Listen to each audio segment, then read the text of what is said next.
Salve discipuli, this is help for your Latin studies in Henle First Year Latin, exercise number 162. In exercise 162, now we've been introduced to the imperfect indicative active forms of mito, which is the model verb for the third conjugation.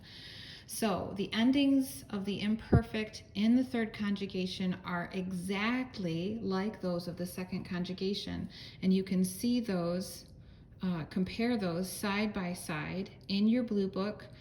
Rule number 168 shows second conjugation imperfect tense. Rule number 169 shows third conjugation imperfect tense. And certainly, as I look at that, as I compare the two, ebam, ebam, ebas, ebas, ebat, ebat, ebamus, ebamus, ebatis, ebatis, ebant, ebant. So perfect, we already know them. And we're just going to apply them now to the third conjugation verbs.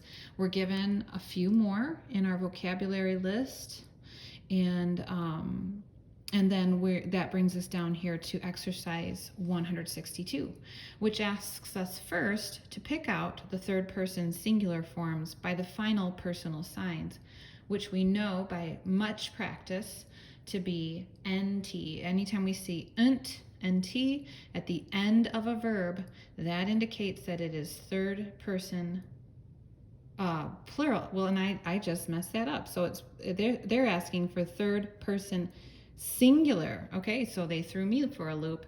We know that by much practice to always just be T. So we want to make sure it's not NT, but look for just a T at the end of each verb.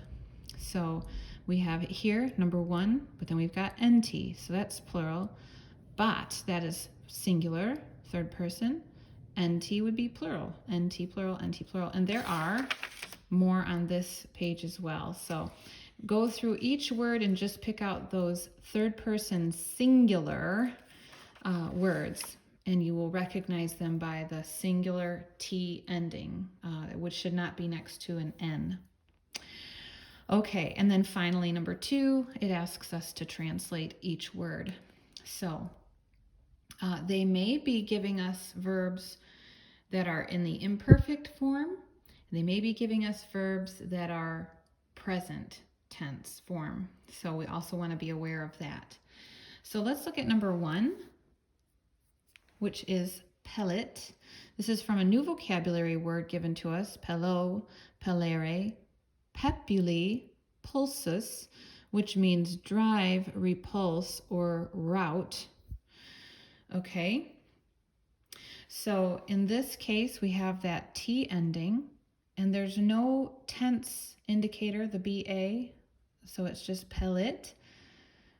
So that would follow our present tense ending, and it would be a third person singular. So he, she, or it drives. I'll just pick he drives. And of course, in the present tense, it could be translated as he is driving, or he does drive.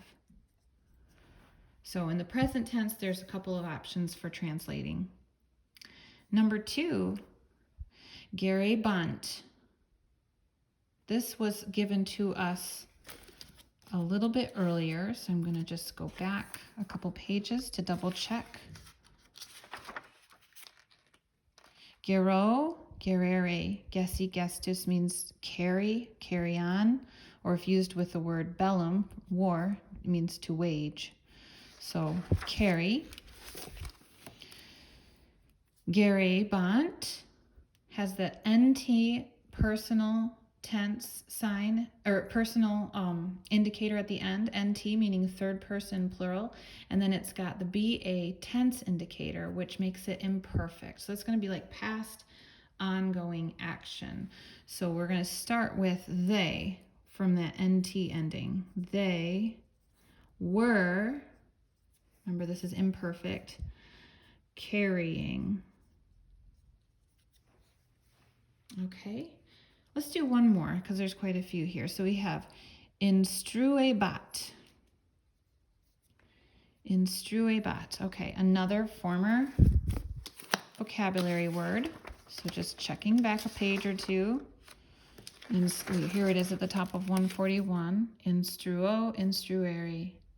Instruxi, instructus means to draw up or equip. Okay, so this in exercise 162, it's instruebat. So I see a T ending, which makes it third person singular, meaning he, she, or it. And I see the BA tense indicator, which makes that imperfect. So we're going to put this in the past tense. So we have equip. So he, past, was equipping. Okay, so just keep looking at each word individually.